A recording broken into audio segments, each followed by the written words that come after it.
Veliki pozdrav, dragi saborci. Evo ovde u Holandiji opšti kolaps, 30 stepeni.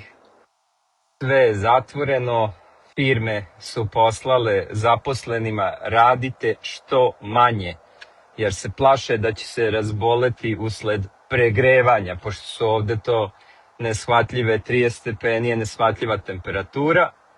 Tako da ja čekam neke proteine da mogu nastaviti ovim treninzima za teretanu.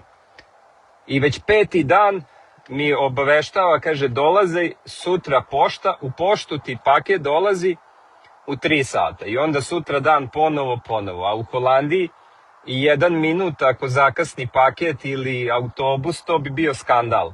A sad evo već 5 dana. Tako da su svi radnici u Holandiji dobili poruke od poslodavaca: molimo vas da radite što manje moguće.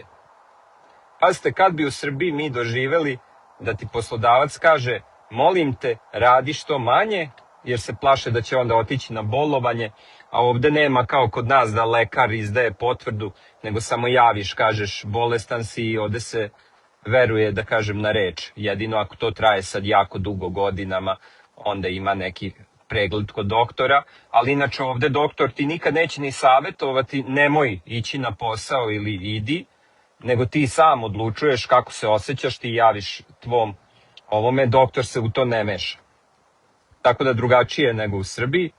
I još ono što bi vas pozvao, posebno vas iz Beograda, bacite uvek neku ciglu, nešto razbijte im taj prozor ili glavu, jer Vučić te koje plaća od vaših para da idu tamo, da ih ogradi i sve to, jer to su vaše pare.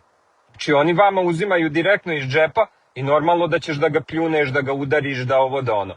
Tako da njima apsolutno ne odgovara ovaj poziv što sam ja uputio da se ko može, naravno, mislim ne morate sad da idete u zatvor, ali realno oni nemaju više mesta u zatvorima jer košta i to da te tamo hrani, a i nemaju mesta za sve.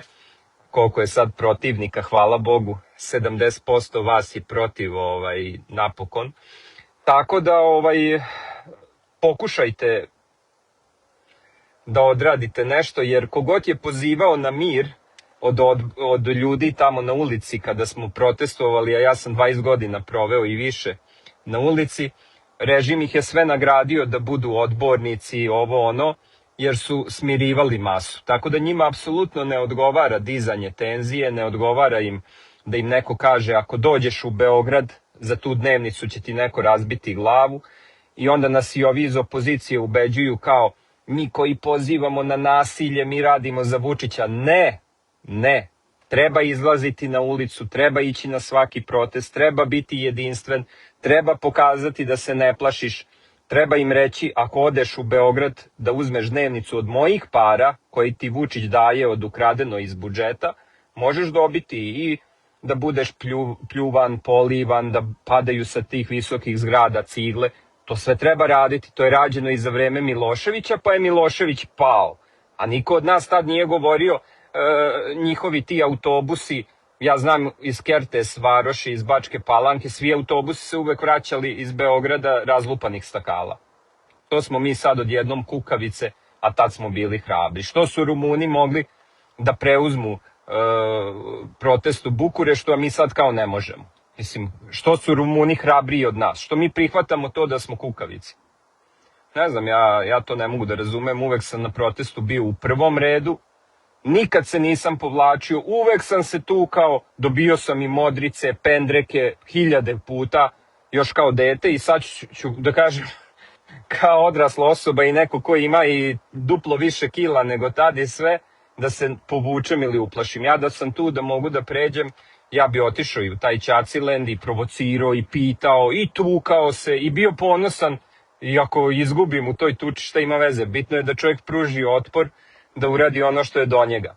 Tako da, dragi prijatelji, bit će ovo jedan veliki fijasko, jer i pored svih plaćanja i svega, naravno da tu neće biti više od 15-20 hiljada ljudi, naravno da će on narediti, što vi kažete, i 200 hiljada da povećaju za 10 puta, pa da tim efektima veštačke inteligencije naprave snimke lažno, da prikažu, možda čak i prikažu vaš protest iz vazduha pa kažu to je naš, ko sad može da vidi one tačkice koje su. Pozdravljam Zorana Gajića, Peđu, Danicu, Radoslava i sve ostale iz vruće Holandije. Samo sam vam hteo to reći da je ovde opšti kolaps jer je 30 stepeni, da niko ne radi i to ne radi već nedelju dana, a svi primaju lepe pare. Tako da to je Holandija, to su te neke, da kažem, pravne države gde se brine o zdravlju ljudi i Holanđani stvarno imaju drugu genetiku nego mi, oni se odmah znoje već kad je 20 stepeni, tako da je ovo za njih baš kolaps, a jedini ja se ovde krećem, sve mi je dobro, tako da čak idem sad ponovo i na trening, 2 treninga na dan, znači potpuno sam spreman tu kad dođem da izudaram sve koji vas tu nerviraju, koji treba, jer idem na jedan trening kickboksa, na jedan trening snage, tako da je to jedna dobra kombinacija. Ja vas sve pozdravljam.